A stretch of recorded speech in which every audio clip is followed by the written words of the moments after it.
je vais rebondir sur ce qui a été dit par notre ami Karim. Oui, Euh, concernant le rapatriement. Moi, je vais pas parler d'incompétence, mais je vais parler plutôt de volonté politique. Parce que puisque vous avez parlé de football, il y a eu le match avec Algérie-Soudan, Soudan, je crois, Algérie-Égypte au Soudan. Eh bien, quand il y a eu la volonté politique, on a pu quand même transporter des milliers d'Algériens. On a créé un pont aérien et transporté des milliers d'Algériens pour aller supporter l'équipe nationale à Khartoum. Mais quand il s'agit de rapatrier ou de récupérer nos Algériens qui sont bloqués de l'autre côté, l'État ne fait rien, pour la simple raison qu'ils ne se sentent pas concernés. Leurs enfants, au moins, ils sont soit ici, soit de l'autre côté, ils ne se sentent pas concernés. Vous savez, c'est c'est malheureux de le dire, mais j'ai l'impression que le pouvoir ADA, il a complètement cassé tout ce qui restait comme passerelle ou là avec la population. Donc c'est c'est son dernier souci de rapatrier ou de récupérer les Algériens qui sont bloqués. Vous avez bien dit et rappelé qu'il s'agit de presque une année que nos Algériens sont bloqués en Turquie, en France, au Canada, etc.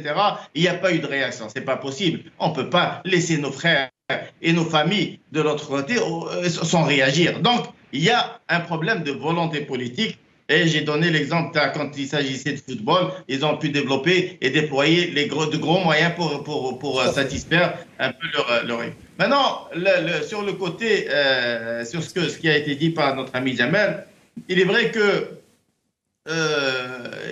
ce que vous dites est réel et palpable. On le sent aujourd'hui. Il y a l'immobilier qui s'effondre de jour en jour. On le constate. Il y a des gens qui essaient de vendre ce qu'ils ont comme bien immobilier. Et ce que vous dites est vrai aussi, que les gens essaient disons, de protéger leurs biens et en achetant de la devise, hein, pour essayer de constituer une réserve un peu plus sûre.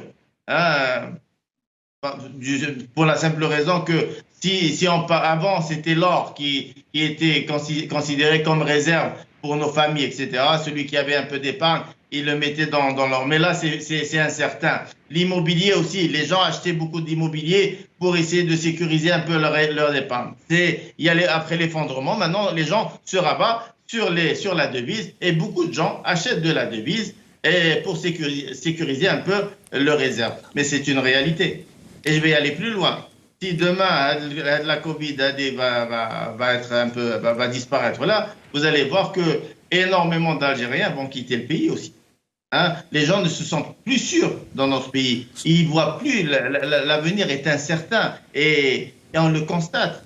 Énormément de gens parlent de ça. Beaucoup de gens pensent à quitter le pays et là, c'est effrayant. C'est malheureux. Quand vous voyez le haraga aussi, le phénomène qui revient avec beaucoup d'intensité, énormément de gens veulent quitter ce pays, énormément de jeunes